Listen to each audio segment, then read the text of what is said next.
सास की 3 चतुर बहुएं। राखी की 3 बहुएं थी, मीना, टीना और शीला। तीनों दिन रात राखी की सेवा करती रहती, क्योंकि राखी बहुत ही आलसी थी। वो अपनी बहू पर हुक्म चलाती रहती, पर खुद कुछ नहीं करती थी।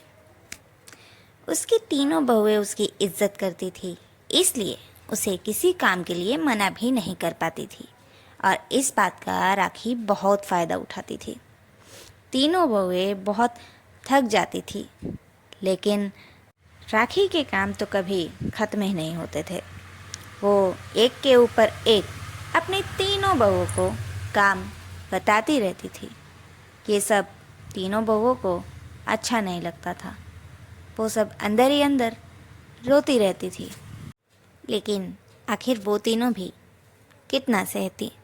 एक दिन वो तीनों इकट्ठा हुई और मिलकर सोचने लगी कि कैसे उनकी सास को सबक सिखाया जाए और उन्हें दर्द का एहसास दिलाया जाए। मीना ने कहा, हमारी सास खाना बनाते वक्त नहीं आती और खाते वक्त आ जाती है और सारा खाना अकेले ही खा जाती है। हमारे लिए कुछ बचने ही नहीं देती। इनको तो सबक सिखाना ही पड़ेगा। पर कैसे?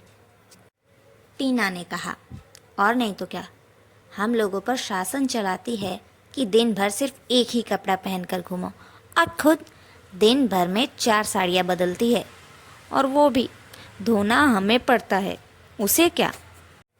शीला ने कहा, हाँ, सबक तो इन्हें सिखाना पड़ेगा, लेकिन जोश से नहीं, होश में रहकर, एकदम चालाकी से, जिससे इनको हम पर शक भी ना हो और हमारा काम हो जाए।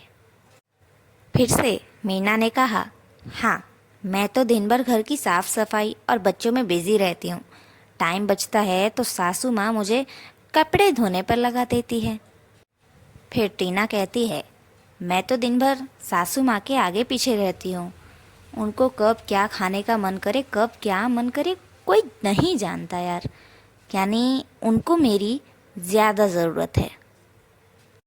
फिर शीला ने कहा, और मेरा काम है सुबह शाम का खाना बनाना और बर्तन, किचन और सासू माँ का रूम साफ करना, क्योंकि वो गंदगी में नहीं रह सकती। उन तीनों ने मिलकर ये डिसाइड किया कि मीना कुछ दिनों के लिए अपने मायके चली जाएगी, ताकि यहाँ का काम अटक जाए और वो सारे काम राखी को करने पड़े। मीना अपने मायके चली गई। टीना प्रेग्नेंट थी। उसने अब बीमारी का बहाना बनाया कि वो प्रेग्नेंट है और उसे घर का कोई काम नहीं हो पा रहा है, क्योंकि उसका पेट बाहर आ गया है। इसलिए वो अब सिर्फ अपने काम करेगी, घर के नहीं। अब बची शीला। वो अपने सास से कहती है, माँ जी, मीना अपने मायके चली गई और टीना प्रेग्नेंट है। कोई बात नहीं, मैं हूँ ना, आपके साथ सारे काम करवा दूंगी। आप चिंता मत कीजिए, बिल्कुल भी नहीं। अब शीला ने अपनी मीठी मीठी बातों के जाल में अपनी सास को फंसाकर घर के सारे भारी भरकम काम उसी से करवाए, और खुद सभी हल्के काम करती थी, ताकि उसकी सास को अक्ल आ जाए कि बहुएं भी इंसान होती हैं। करते ही करते 1 महीने बीत गए। 1 महीने के बाद टीना की डिलीवरी हुई। तब तक शीला अपने मायके चली गई। उसके बाद घर का सारा काम और टीना की देखभाल अकेले राखी को ही करनी पड़ती थी। वो बेचारी पूरी तरह से थक गई और अपने दोनों बहुओं को मायके से बुलाने लगी। दोनों बहुएं आ जाती है। उसके बाद राखी ने कहा, अच्छा हुआ बेटा, तुम दोनों वापस आ गई। मैं तो अकेले घर के काम कर कर के पागल ही हो गई थी। अब तुम लोग आ गई हो, अब तुम लोग घर संभालो और मैं आराम करती हूँ। तभी मीना और शीला दोनों ही अपनी सास की बात से मुकर जाती है। नहीं, हम दोनों में से कोई भी घर का एक भी काम नहीं करेगा। आप करिए सब काम, हमसे नहीं होगा। राखी बिल्कुल ही शॉक हो गई कि आखिर उसकी बहू उसके साथ इस तरह से बात कैसे कर सकती है। ज़रूर कुछ गड़बड़ है। राखी कहने लगी, क्या हुआ है तुम दोनों को? मायके जाकर आई हो तो इतना बोल रही हो? ज़रूर तुम दोनों की माँ ने तुम्हें भड़काया है। अरे तुम दोनों बेवकूफ़ हो क्या? तुम्हारी माँ तुम्हारा घर तोड़ना चाहती है और तुम उनकी बातों में आ रही हो। यहाँ काम कर कर के मेरी हड्डियाँ टूट रही है। मैं कितना थक गई हूँ। जी बिल्कुल सासू माँ, काम करके आपकी हड्डियाँ टूट चुकी है। वैसे ही जब आप हम तीनों को 1 मिनट की सांस लेने की भी फुर्सत नहीं देती, तब हमारी भी हड्डियाँ टूट जाती हैं।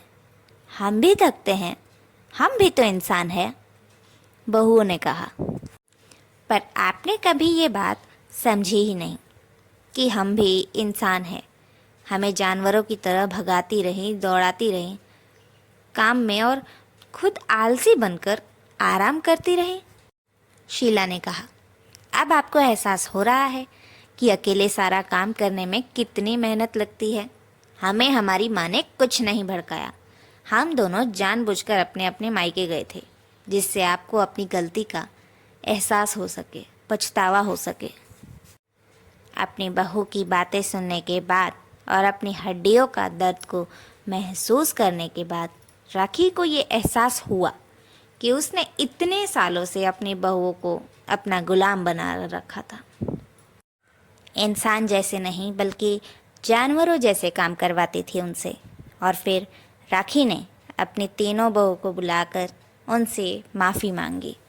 उसके बाद से तीनों बहुएं अपनी सास की सेवा करती और राखी भी घर के कामों में मदद करती थी। और अब राखी के नखरे भी ख़त्म हो चुके थे। बस तो अब सभी लोग मिलकर खुशी खुशी रहने लगे। तो ऐसे ही सिखाया तीनों बहू ने मिलकर अपनी सास को सबक। तो दोस्तों, कैसी लगी आप सभी को हमारी ये कहानी आलसी सास की 3 चतुर बहुएं? कमेंट में ज़रूर बताएं। और हमारे चैनल को सब्सक्राइब ना किया हो तो चैनल को सब्सक्राइब ज़रूर करें और बेल आइकन दबाना बिल्कुल ना भूलें। Thank you.